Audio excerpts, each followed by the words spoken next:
Jamison smiled fondly.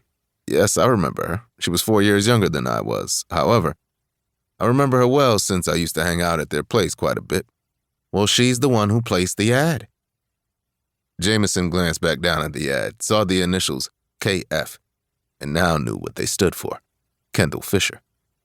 Jamison was 32, which would put Kendal at 28 now. But why?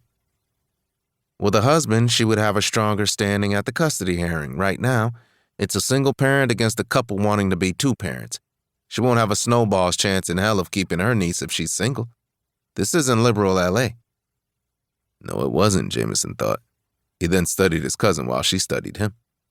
After a few moments of tense silence, he said, I assume there's a reason you're telling me all this. Jamison shifted in his seat, suddenly feeling uncomfortable with the smile that touched Tanya's lips. He knew that smile, and usually it would get him and his other cousins in trouble with their grandmother, Thelma Savoy. Now that you've asked, Tanya said, leaning closer to his desk, as much as I love helping you out with Kia, it's time you think about a plan B. The guys are giving you more cases to handle now, and your concentration needs to be on that and not on whether a sitter is taking care of Kia properly. He pushed back his chair, stood to his feet, and walked over to the window and glanced out. He could remember clearly the day Vanetta told him she wanted a divorce to be with her lover, and that he could have everything except the dog. Jamison drew in a deep breath. She had wanted the dog, but not their daughter. She's a daddy's girl anyway, he remembered Vanetta saying. Besides, with the life I want to live, she'll cramp my style. And the man I'm leaving you for don't do kids. That had been a hell of a way to find out that your wife of 5 years had been having an affair, and that she didn't think twice about leaving her husband and child for her lover. He knew Kia was confused about everything, especially Vanetta's absence. Not because Vanetta had spent a lot of time with their daughter, quite the contrary. Kia had spent most of her time at the babysitter's house, while Jamison was at work, which gave his ex-wife more time to be with her lover. Jamison turned back around, his gaze sweeping to Tanya. Just what are you suggesting that I do? Her smile turned serious. Talk to Kendal. When you think about it for a second, both of you basically need the same thing. She needs a father figure for her niece, and you need a mother figure for your daughter. Kendal is wonderful with kids. Tanya waited a few moments before adding, and there's something else you need to consider. He didn't like the sound of that. What? What happens if Vanetta gets tired of the dog and the man gets tired of her and she decides that she wants Kia back?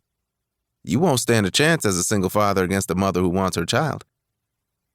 Jamison knew Tanya was right. The courts tended to look more favorably on single mothers than they did on single fathers. I don't trust Vanetta one bit, Tanya added. Jamison released a disgusted breath. Neither did he. He didn't say anything for a moment and then looked over at Tanya. You never liked my wife. You saw things I didn't see. I wish you had warned me. Tanya's smile was gentle. You don't know how much I wanted to, but hooking up with her was your decision, and damn it, you were smitten big time. I knew the day you brought her home from college that she was bad news. Sadly, most of us did.